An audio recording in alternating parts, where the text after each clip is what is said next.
À ce stade-là, on a renseigné pour le coup donc le code que nous a envoyé notre prestataire YouSign. On a cliqué sur le bouton lancer la signature.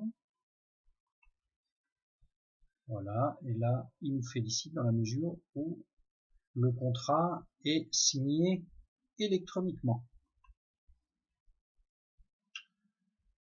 Voilà, si jamais la signature électronique ne fonctionnait pas, il suffit de cliquer sur le bouton signature du document afin de procéder à la signature manuscrite.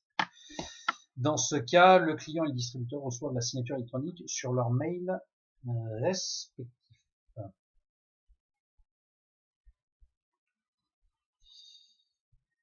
L'étape d'après, donc c'est le paiement de l'apport du client, donc deux possibilités. Le choix 1, c'est le client qui paye avec sa carte bancaire à son nom et prénom. Le choix numéro 2, c'est la boutique qui peut payer cet apport pour éventuellement un geste commercial ou une reprise de téléphone. Voilà. Il est bien évident que dans notre cas de figure, à 95% des cas, il faudra cliquer sur choix numéro 1. Donc classiquement, on va rentrer les 16 chiffres de la carte bancaire, la date de validité de celle-ci, et au dos, donc, récupérer les 3 derniers codes, donc le cryptogramme, et cliquer sur le bouton valider. Alors comme c'est un paiement en 3D Secure, une confirmation sera systématiquement demandée par un retour de code de confirmation que le client a reçu sur son mobile de la part de sa banque. Voilà, et une fois que l'opération est validée, il faut retourner sur fichier client.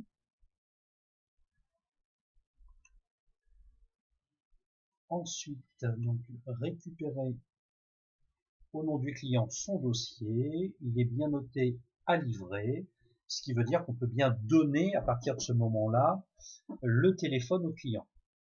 Donc une fois qu'on a cliqué sur à livrer, il va falloir donc mettre le numéro IMEI du produit si c'est un smartphone, ou éventuellement un numéro de série si c'est un produit high-tech. Voilà, donc si jamais à la place de à livrer, on avait le dossier en étude, c'est-à-dire que chez nous, l'administration des ventes aura un délai de 24 heures pour répondre positivement ou négativement à votre interrogation. Il est bien évident que si le dossier est refusé, la CB porteuse sera automatiquement créditée du montant prélevé sous 24 heures et sans aucune démarche. Ensuite, on va passer à la signature du procès-verbal de réception. Donc, c'est la pièce essentielle au dossier de financement locatif. Donc, dans ce procès-verbal de réception, le client dit qu'il a bien reçu le téléphone et qu'il est bien fonctionnel. Donc, pour le coup, la même chose que la signature du contrat, c'est-à-dire donc renseigner le code le numéro de téléphone du client, de cliquer sur signature électronique. Un code va être envoyé sur le téléphone du client par notre prestataire. Vous renseignez ce code et pour le coup, ça vaut signature électronique. Voilà, si jamais il y avait un souci avec notre prestataire, ce qui peut éventuellement arriver fin décembre pour Noël, il suffit ici de cliquer sur signer en manuscrit et pour le coup, comme ça, votre client signe en manuscrit. Ensuite, signature de l'AVR, donc AVR veut dire valeur résiduelle ou valeur de rachat. Alors pour le coup, elle est de 5% du montant financé. Le client n'est pas du tout au courant qu'il y a entre le financier et le partenaire cette clause qui fait que à l'issue de la période de location, vous avez la possibilité, donc vous, partenaire, de revendre ce téléphone au prix que vous voulez, bien évidemment à votre client, ou vous avez la possibilité, ni plus ni moins, que de récupérer le téléphone et de le remettre en location, si son état est proche du neuf, ou éventuellement de le revendre en location. Voilà. Et une fois donc que la VR donc, est signée électroniquement, hein, parce qu'on dématérialise absolument tout le processus, pour le coup, la dernière étape est de faire une facture donc au financier qui est M2M Financement ou un LED électronique 42 000 Saint-Étienne. Donc il faut dans le corps de la facture donc la dénomination du produit et donc le prix du montant financé en TTC. Dessous vous mettez donc le numéro IMEI si c'est un smartphone ou éventuellement son numéro de série.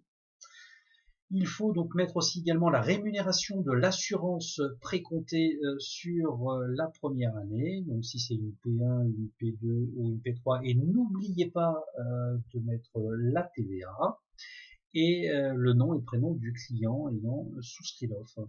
Une fois que vous avez fait la facture, vous envoyez bien donc chez nous à MX location au singulier @gmail.com cette facture, où on la ventilera directement à la DV et